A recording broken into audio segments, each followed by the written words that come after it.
मैं अगर भ्रष्टाचार पर आज कड़ा प्रहार कर रहा हूं तो ये आपके बेहतर भविष्य के लिए ही है। भ्रष्टाचारी गरीब के सपनों को तोड़ते हैं, आपको लूटते हैं, आपके अधिकारों को लूटते हैं, आपको आगे बढ़ने से रोकते हैं। In fact, on your screens are visuals of the former Assam Minister Himanta Biswa Sarma, who's reached the CBI office in Kolkata. He will be questioned in connection with the Sardha chit fund scam. Let's get more details from. मेरा लगा कि जो BJP का नेतृत्व है या prime minister जी है, उनका स्ट्रांग लीडरशिप में हम लोग असम को आगे ले जा सकता हूं, तो इसलिए मेरा ये हिस्सा था कि हम लोग बीजेपी में ज्वाइन करो। Maharashtra government has given sanction to prosecute Ashok Chavan in a Kargil for profit scam. Ashok Chavan is said to be prosecuted after Maharashtra government has given sanction. Congress leader and now BJP leader Ashok Chavan, who quit the Congress yesterday, is at the BJP office where he is joining the BJP, speaking to the. अगर मैं NCP की बात करूं तो NCP पर भी करीब 70,000 करोड़ रुपए के घोटालों का आरोप है। महाराष्ट्र स्टेट कोऑपरेटिव बैंक घोटाला, महाराष्ट्र सिंचाई घोटाला, अवैध खनन घोटाला, इनकी लिस्ट भी बहुत लंबी है। Case in Maharashtra politics with Ajit Pawar, who was the leader of the opposition in the Maharashtra Assembly, taking oath as the second Maharashtra Deputy Chief Minister in Eknath Shinde-led cabinet yesterday, and he will now be sharing the post with BJP's Devendra Fadnavis. ये चमत्कार पिछले कई सालों से हो रहा है। ये पार्टी जैसे गंगा है जहाँ डुबकी लगाने से सारे पाप धुल जाते हैं। रिसेंटली इंडियन एक्सप्रेस के एक आर्टिकल से पता चला है कि 2014 के बाद से ऐसे 25 ऑपोजिशन लीडर्स हैं जिनके ऊपर करप्शन के चार्जेस में इन्वेस्टिगेशन चल रही थी। इन दौरान इन्होंने बीजेपी ज्वाइन की और इनमें से 92% केसेस रिप्राई हो गया। मतलब पार्टी बदलने के बाद इन केसेस में कुछ खास प्रोग्रेस नहीं हुआ, सजा तो दूर की बात है। इन सारे केसेस में मुख्य किरदार है दो नाम, ईडी और सीबीआई। तो आज के वीडियो में जानेंगे इन्हीं सेंट्रल एजेंसीज के बारे में और क्या ये एजेंसीज गवर्नमेंट के इशारों पे नाच रही है। देश को खोखला करने वाली करप्शन के अगेंस्ट फाइट करने वाली ये एजेंसीज कई गवर्नमेंट के वेपन की तरह तो यूज नहीं हो रही। इस India really going towards a dictatorship के पार्ट 2 में हम बात करेंगे कैसे बीजेपी सरकार इन सेंट्रल एजेंसीज को जस्टिस का मास्क बनाकर अपना पॉलिटिकल एजेंडा फुलफिल कर रहा है, जिससे सिर्फ लोकतंत्र ही नहीं शायद आप अपनी आजादी भी खो रहे हैं। पहले सीबीआई की बात करें तो सीबीआई का सेंट्रल गवर्नमेंट के ऊपर ओवर डिपेंडेंस कोई नई बात नहीं है। 2013 में सुप्रीम कोर्ट ने सीबीआई को एक केज्ड पैरट बोला था, मतलब एक पिंजरे का तोता जिसके पास आजादी नहीं है। सीबीआई का प्रॉब्लम उसके फंडामेंटल्स में है। वैसे तो सेंट्रल ब्यूरो ऑफ इन्वेस्टिगेशन या सीबीआई को एस्टेब्लिश किया था इंडियन गवर्नमेंट ने 1963 में, लेकिन इसके ओरिजिन पाया जाता है ब्रिटिश रूल के दौरान। वर्ल्ड वॉर 2 के टाइम पे वॉर रिलेटेड करप्शन को इन्वेस्टिगेट करने के लिए 1941 में बना स्पेशल पुलिस एस्टेब्लिशमेंट। बाद में इसके एरिया ऑफ एक्शन को बढ़ाते हुए गवर्नमेंट की बाकी विंग से करप्शन को भी इन्वेस्टिगेट करने का रिस्पॉन्सिबिलिटी दिया गया और इसे डीएसपी या Delhi special police establishment act 1946 के अंडर लाया गया। सीबीआई आज तक इसी एक्ट के अकॉर्डिंग काम करती है।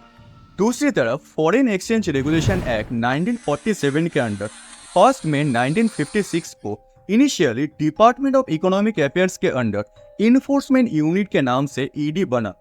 अगले साल इसका नाम इन्फोर्समेंट डायरेक्टोरेट में बदला गया और 1960 में इसे डिपार्टमेंट ऑफ रेवेन्यू के अंडर लाया गया, जो मिनिस्ट्री ऑफ फाइनेंस के अंडर आती है। ईडी बेसिकली पैसा रिलेटेड घोटालों पे इन्वेस्टिगेट करती है। दोनों ही एजेंसीज के डायरेक्टर्स को चुनने में सेंट्रल गवर्नमेंट का एक बड़ा रोल है। सीबीआई के डायरेक्टर्स को चुनते हैं 3 मेंबर्स की कमेटी, जिनमें होता है प्राइम मिनिस्टर, पार्लियामेंट के बिगेस्ट ऑपोजिशन पार्टी के लीडर और चीफ जस्टिस ऑफ इंडिया। जो ऑप्शंस मिलते हैं इस कमेटी को डायरेक्टर्स चुनने के लिए वो होम मिनिस्ट्री से सिलेक्ट होके ही आते हैं। और ईडी के डायरेक्टर्स को चुनते हैं सीबीसी के चेयरपर्सन और होम मिनिस्ट्री के कुछ सेक्रेटरीज, जिनके ऊपर ऑब्वियसली सेंट्रल गवर्नमेंट का इन्फ्लुएंस रहता है। तो दोनों ही एजेंसीज के डायरेक्टर्स को इन ए वे सेंट्रल गवर्नमेंट ही चुनते हैं। सीबीआई और ईडी दोनों की ही डायरेक्टर्स की टेन्योर 2 साल का है और 1 साल के 3 एक्सटेंशन के साथ इनका टोटल 5 साल का टेन्योर हो सकता है। एंड नो पॉइंट फॉर गेसिंग कि ये एक्सटेंशंस भी सेंट्रल गवर्नमेंट के हाथ में ही होती है। प्रिवेंशन ऑफ करप्शन एक्ट 1988 के अंदर सीबीआई की इन्वेस्टिगेशन को सुपरवाइज करती है सेंट्रल विजिलेंस कमीशन और बाकी चीजें जैसे कि पेंशन, पब्लिक ग्रीवेंसेस को देखती है department of personal and training या डीओपीटी।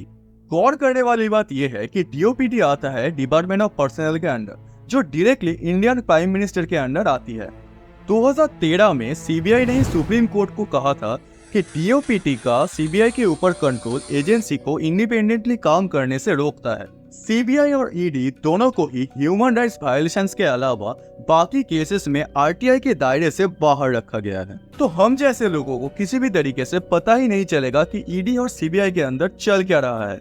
सो दोनों ही एजेंसी स्ट्रक्चरली काफी वीक है और वो दोनों मजबूर है सरकार की हर बात मानने के लिए। इतने सारे स्ट्रक्चरल प्रॉब्लम्स है ईडी और सीबीआई में, और इस गलती का क्रेडिट मुझे क्रेडिट नहीं चाहिए। नहीं, सिर्फ आप नहीं, आज तक आ चुकी सारी सेंट्रल गवर्नमेंट इसके लिए जिम्मेदार है। हर गवर्नमेंट ने इस एजेंसीज को अपने हिसाब से यूज किया है। 1969 में इंदिरा गांधी के टाइम पे मिसेस गांधी ने बिरला ग्रुप के ऊपर सीबीआई रेड पड़वाया क्योंकि उन्हें लगा कि बिरला ग्रुप शायद ऑपोजिशन के साथ मिली हुई है।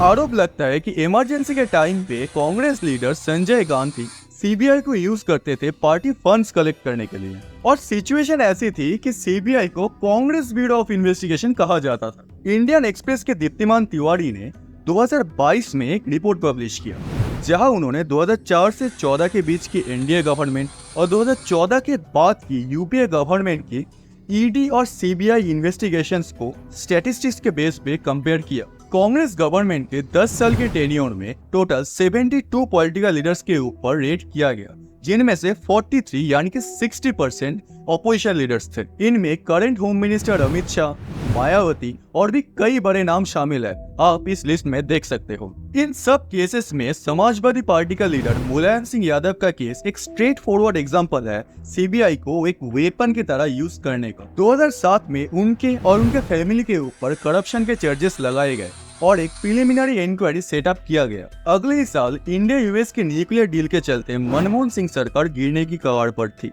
स्पेशली जब कोalition गवर्नमेंट से लेफ्टिस्ट पार्टी ने अपना सपोर्ट हटा लिया। मुलायम सिंह यादव के एसपी ने इस टाइम पे कांग्रेस को सपोर्ट करते हुए कोalition गवर्नमेंट को बचा लिया। मुलायम सिंह यादव की इस हेल्प ने उन्हें फायदा दिलाया उनके ऊपर चलने वाली करप्शन केस को 2013 तक क्लोज करने के लिए। I would like to assure this august house and through this house the people of India that every single decision, every policy initiative we have taken was taken in the fullest confidence that we are doing so in the best interests of our people and our country.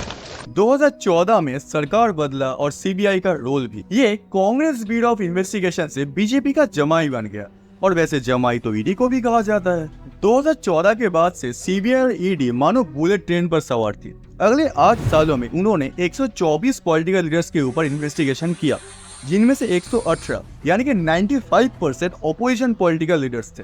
और एक अजीब stat है कि opposition alleged leaders में से ज्यादातर leaders सबसे बड़ी ऑपोजिशन पॉलिटिकल पार्टी कांग्रेस के नहीं बल्कि टीएमसी की थी। सिर्फ नंबर के बेस पे ही नहीं, बीजेपी के टाइम पे इन एजेंसीज की वेपनाइजेशन को एक आर्ट के लेवल पे लेके गई है ये सरकार। कैसे बताता हूँ। पहले की सरकार एग्जिस्टिंग सिस्टम को एक्सप्लॉइट करती थी एजेंसीज के थ्रू, पर हमारे अभी के बड़े साहब सिस्टम को ही बदल डालते हैं अपनी कंफर्ट के हिसाब से। रोम रोम भाइयों, सिस्टम पार देंगे, सिस्टम पार देंगे। नहीं समझे? एक एग्जांपल देता हूँ। पीएमएलए यानी कि prevention of money laundering act 2002 के अकॉर्डिंग काम करती है ईडी।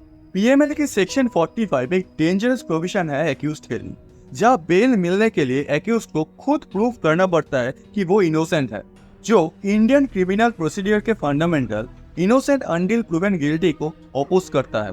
नवंबर 2017 में Nikesh Tarachand Shah versus union of India के केस में पीएमएलए की सेक्शन 45 को अनकॉन्स्टिट्यूशनल घोषित किया था सुप्रीम कोर्ट ऑफ इंडिया ने।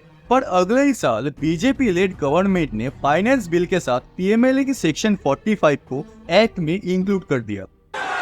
जलवा है हमारा।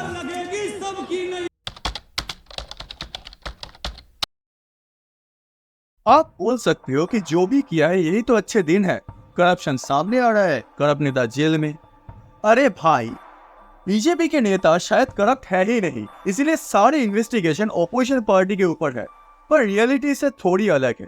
यही करप्ट नेता जब अपने पार्टी को छोड़ के अपने आप को कमल के झंडे से ओढ़ लेता है, तब पता नहीं कहाँ चली जाती है ये इन्वेस्टिगेशन। उल्टा ये एलिजेड करप्ट नेता किसी स्टेट के सीएम बन जाते हैं तो किसी स्टेट के डिप्टी सीएम। और एक हैरान कर देने वाली फैक्ट ये है कि ईडी की अगर कन्विक्शन रेट देखें तो ये सिर्फ 0.42% है, यानी कि 2005 से करीब 6000 केसेस रजिस्टर्ड हुई और उनमें से सिर्फ 25 केसेस ईडी क्लोज कर पाई। खैर, ईडी अपनी कन्विक्शन रेट 96% बताती है, क्योंकि उनके हिसाब से उनके 25 क्लोज हुए केस में से 26 में कन्विक्शन मिला। ये तो वही बात हो गई कि अगर एग्जाम में मैंने 100 क्वेश्चन में सिर्फ 10 क्वेश्चन का आंसर दिया है और उनमें से 7 ठीक हो गया, तो मुझे 100 में 7 नहीं 10 में 7 यानी कि 70% नंबर मिलने चाहिए। सीबीआई की कन्विक्शन रेट फिर भी बेटर है, लगभग 75%। हालांकि इसके बावजूद कलकत्ता हाई कोर्ट ने सीबीआई को अपनी कन्विक्शन रेट को इम्प्रूव करने के लिए बोला है। इसी के साथ ये भी गौर करने वाली बात है कि पिछले 5 सालों में एमपी और एमएलए मिला के टोटल 56 लोगों के ऊपर इन्वेस्टिगेशन हुई। इनमें से सिर्फ 22 लोगों के ऊपर ही चार्जशीट फाइल किया गया। इन 56 लोगों में भी ऑपोजिशन ही मेजोरिटी में है। चलो, कहीं तो ऑपोजिशन मेजोरिटी में आ रहा है, तो क्लियरली देखा जा सकता है कि करप्शन से ज्यादा इन एजेंसीज का ध्यान ऑपोजिशन के ऊपर है। ऑपोजिशन लीडर्स के ऊपर जब ज्यादातर करप्शन के चार्जेस लगे तो कई नेता ने पार्टी बदल के अपना पॉलिटिकल कैरियर संभाल लिया, तो कई ने वेट किया अपनी बारी आने का कि जब वो पावर में आएंगे तब वो सामने वाले को अंदर कराएगा। और कहीं तो चार्जेस झूठे भी निकले जो पोर कन्विक्शन रेट हमें दिखाती है। पर इन सब के बीच में करप्शन कैसे कम होगा, ये क्या किसी ने सोचा है? आसाम के चीफ मिनिस्टर हेमंत बिस्वा शर्मा के ऊपर इन्वेस्टिगेशन चल रही थी शारदा चिट फंड स्कैम को लेकर, जिनमें आम लोगों की करीब 30,000 करोड़ रुपए डूब गए। इस दौरान वो कांग्रेस में थे और इन्वेस्टिगेशन चलने के दौरान उन्होंने बीजेपी ज्वाइन किया।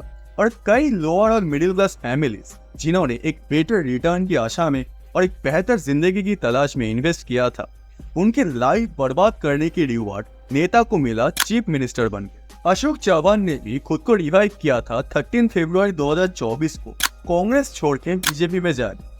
अशोक चव्हाण महाराष्ट्र के चीफ मिनिस्टर थे और 2011 के आदर्श हाउसिंग सोसाइटी स्कैंडल में ये one of the main accused भी थे। हुआ ये था कि मुंबई के कोलाबा एरिया में एक हाउसिंग सोसाइटी बनाई थी army professionals, retired war heroes और वॉर में मारे गए जवानों के परिवारों के लिए। पर इन्वेस्टिगेशन से पता चला कि इस हाउसिंग सोसाइटी में जिन 102 लोगों को अपार्टमेंट्स दिए गए, उनमें से 37 डिफेंस हैं और 15 एक सर्विसमैन थे। बाकी के 8 एमपी और एमएलएस को और मेजॉरिटी 42 अपार्टमेंट्स पॉलिटिशियंस और उनके फैमिली मेंबर्स को दिए गए। अकेले अशोक चव्हाण के फैमिली के नाम पे 3 अपार्टमेंट्स लिया गया था फेक डॉक्यूमेंट्स। और हमारे देश के वीर जवानों के फैमिलीज के हक को छीनने वाले नेता को बीजेपी ने अपने पार्टी में जगह दे दिया। नारदा स्टिंग ऑपरेशन में टीएमसी के 30 लीडर्स के ऊपर एफआईआर किया गया था घूस लेके काम देने की प्रॉमिस करने के लिए। इन 13 लोगों में शुभेंदु अधिकारी और मुकुल रॉय भी शामिल थे, जिन्होंने 5 लाख रुपए ऑन कैमरा लिए थे काम देने की प्रॉमिस करते हुए।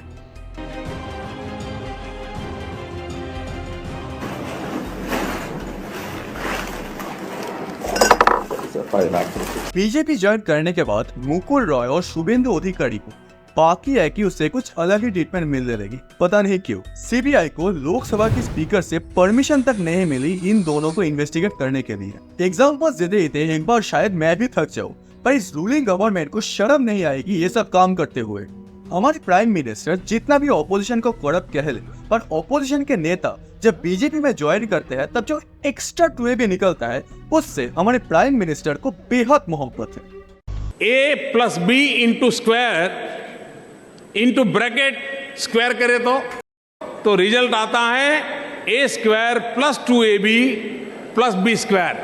ये एक्स्ट्रा 2AB मिलता है कि नहीं मिलता है? ये 2AB कहां से आया? 2AB कहां से आया? ये 2AB कहां से आया? ये 2AB है, वो जुड़ने की एक एक्स्ट्रा एनर्जी होता है। नहीं तो इस लोकसभा के इलेक्शन में बीजेपी के टोटल 417 अनाउंस कैंडिडेट में से 28% यानी कि 116 कैंडिडेट्स ऑपोजिशन से आए लीडर्स कैसे हैं? दुनिया की सबसे बड़ी पॉलिटिकल पार्टी जिनके पास आरएसएस जैसी सप्लाई चेन है, उनके पास अपने लीडर्स नहीं है। अंत में हर बार की तरह चीटिंग हम जैसे लोगों के साथ ही हो रहा है। यही लोगों के पैसे लूटने वाले नेता शायद फिर से 5 साल के लिए इलेक्ट होके आएंगे और अगले 5 साल के लिए जनता का पैसा अपने जेब में भरेंगे। और जनता जिसे अकाउंटेबिलिटी मांगनी चाहिए अपने करप्ट नेता से, वो धर्म जात या कुछ पैसों के लिए वोटिंग बूथ में जाके अपने आप को लूटने का परमिशन देके आएगा करप्ट लोगों के हाथ में। सेंट्रल एजेंसीज का वेपनाइजेशन देश की डेमोक्रेसी के लिए एक खतरा है। ईडी और सीबीआई सेंट्रल गवर्नमेंट की खानदानी जागीर नहीं है कि वो जब चाहे वो अपोजिशन पार्टी के ऊपर यूज करे। डिक्टेटोरियल टेंडेंसीज इसे ही कहते हैं। कल ऐसा भी हो सकता है कि मेरे घर में ईडी का रेड पड़ जाए और मेरे रेंटेड फ्लैट की दीवारों से पैसों की बारिश होने लगे। आखिर में सवाल हमारे व्यूअर्स से है कि क्या आपका अप्रोच बदलेगा अपने लीडर्स को चुनने को लेकर? क्या हम थोड़ा अकाउंटेबिलिटी की उम्मीद करेंगे हमारे चुने गए नेता से? जवाब शायद 4 जून को ही मिलेगा। वीडियो पसंद आए तो लाइक कीजिए, शेयर कीजिए, चैनल को सब्सक्राइब कीजिए।